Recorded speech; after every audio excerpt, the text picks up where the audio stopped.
Hey you guys, God bless all of you. Thanks for watching Mike Reed Outdoors. Guys, in this video I get asked this question all the time by lots of, I think, younger viewers who have never butchered a deer. I'm going to show you the process that I go through, and guys, it's not such a big deal.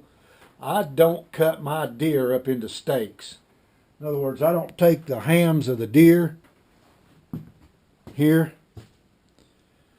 I don't cut them things up into flat steaks because we most of the time we just eat our stuff, our deer harvest here, in stews and soups and stuff like that. So you're gonna cut them up into little pieces anyway. So I don't cut them up into steaks. It makes it that much easier.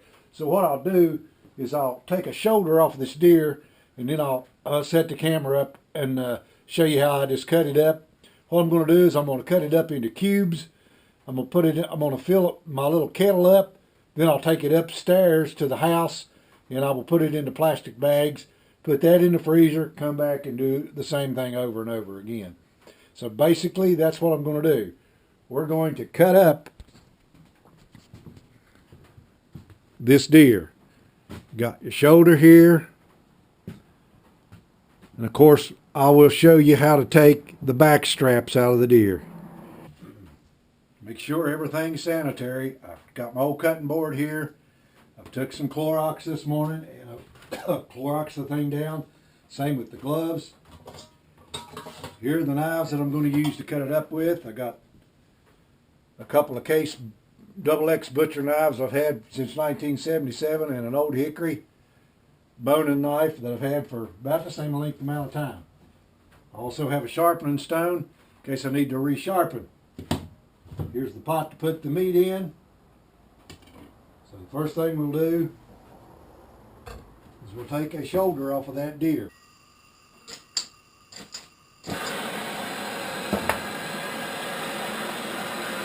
Okay, you all, I don't care how good of a skinner you are, you're going to get some hair on that deer. And here's the way I solve that problem.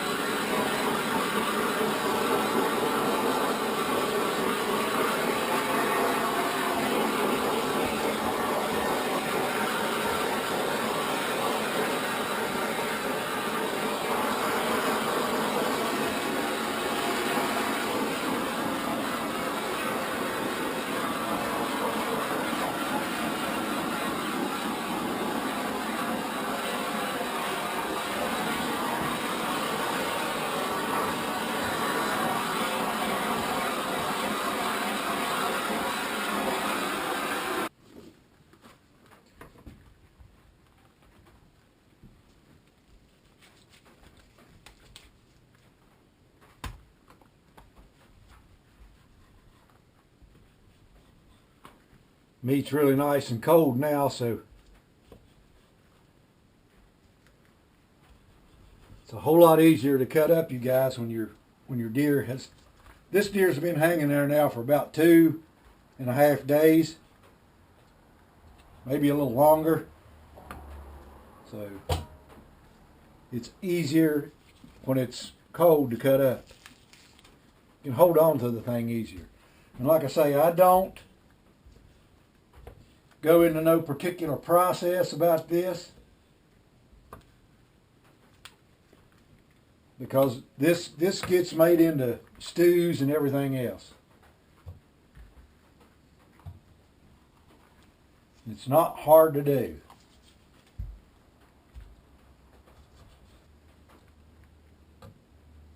See that, you guys? It's a deboned shoulder right there. Got the meat over here. That'll make some really good stews and soups and stews right there. Okay, you guys, here's one of the hams. I'll tell you one thing, you're talking about something that will make you a really good Christmas or Thanksgiving meal for the whole family. This ham right here would. This one probably weighs, I don't know, probably 10 pounds. But I'm going to show you this. There's a layer of sinew right on top of that ham right there. And I take my sharp butcher knife and I take that little layer of sinew off of there, that tough stuff. And that's what I'm doing right here is I'm just taking a little tiny layer because it's tough anyway. You can see that right there is mostly sinew.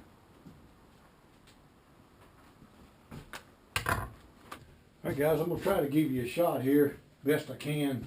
This deer hanging unsteady like it is. But what I do to get the back straps out of the deer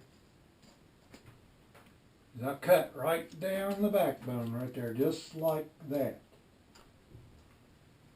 Make a cut right here at the top of that strap. You can see where that bullet really come in there and done some really devastating damage right up there where it came out of the deer. So come down and I'll come across right there. Like I say, it's kind of hard to do like that, but that's basically, see that? There's your tenderloin or your back strap. And you can see that bluish, I hope you can see it, that bluish tender on there, that's your sinew that's on it. You can see where the bullet shot it into right there. Let's take an old handsaw.